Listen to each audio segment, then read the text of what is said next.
Welcome to The Explainer. Today we're looking at two everyday words that you probably encounter all the time, literally everywhere. You hear them in stores, you read them in articles, and honestly, you likely use them interchangeably in casual conversation.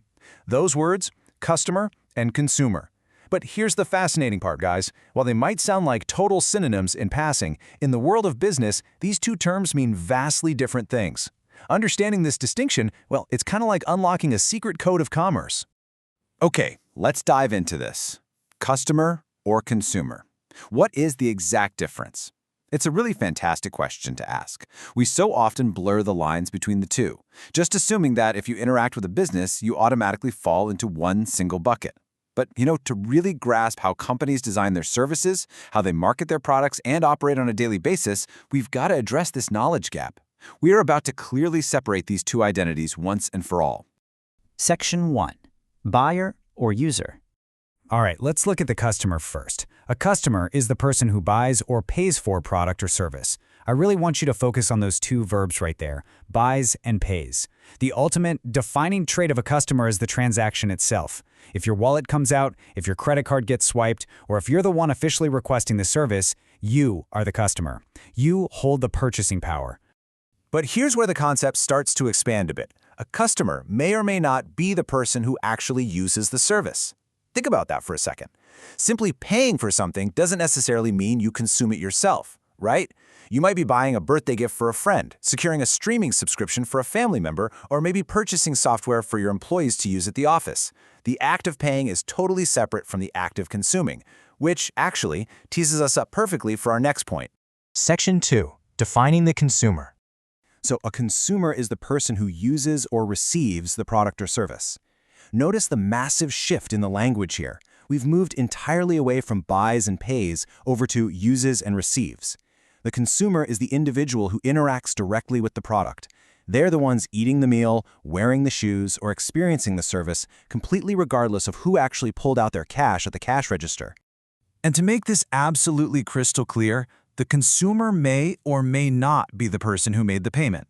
In fact, payment is entirely irrelevant to the consumer role. No wallet required. It is all about the usage. If you are experiencing the end benefit of a product, you are the consumer. Now, what's really interesting about this side-by-side comparison is how it brings everything together. When it comes to the meaning, the customer buys or requests while the consumer uses or receives. In terms of payment, the customer usually pays, whereas the consumer may not pay a single dime. For example, the person who books a ticket is the customer, but the actual passenger taking the trip is the consumer. Seeing it mapped out like this really highlights the functional, structural divide between the two roles. Section 3. The railway scenario. Let's break this down with a quick mini-story, step by step, using a standard railway system. Step 1. A father books and pays for a train ticket for his son. Because the father is the one making the booking and processing the payment, he is the customer. Step 2. His son travels on the train. Because the son is the one physically sitting in the seat and utilizing the railway service to get to his destination, he is the consumer. Notice how deliberately this perfectly isolates the two roles based entirely on their specific actions. The father's action is the payment, the son's action is the usage. But wait, what if the father books the ticket and travels alone? Take a moment and just think about how our framework applies here. Does the whole system break down if there isn't a second person involved? Not at all. If the same person books the ticket and travels, that person is both the customer and the consumer. These roles are absolutely not mutually exclusive. They can easily and very frequently converge in a single person.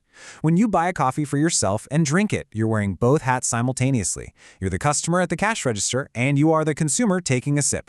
Section 4. Customer care context. And this brilliantly illustrates exactly what happens behind the scenes when you, say, call a help desk. In a customer care environment, support agents classify the person calling them based on these exact interactions. If you're the customer, you're the person who contacts the company to purchase or request a service. Perhaps you're dealing with a billing issue or modifying your account.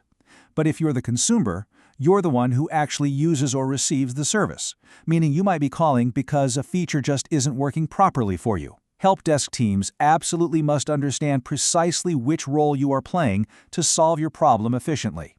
To wrap this all up, here's your golden rule. It's a super easy memory hook that summarizes this entire explainer.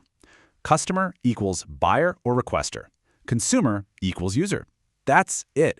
If you lock this simple equation into your memory, you're going to always be able to untangle these two concepts, no matter the situation. So I'll leave you with this final, provocative thought. The next time you contact a company, the next time you walk into a store, or the next time you're browsing an online shop, ask yourself, are you the buyer, the user, or both? Applying this framework directly to your own life might just completely change the way you view your everyday transactions. Thanks so much for joining me today, and keep staying curious.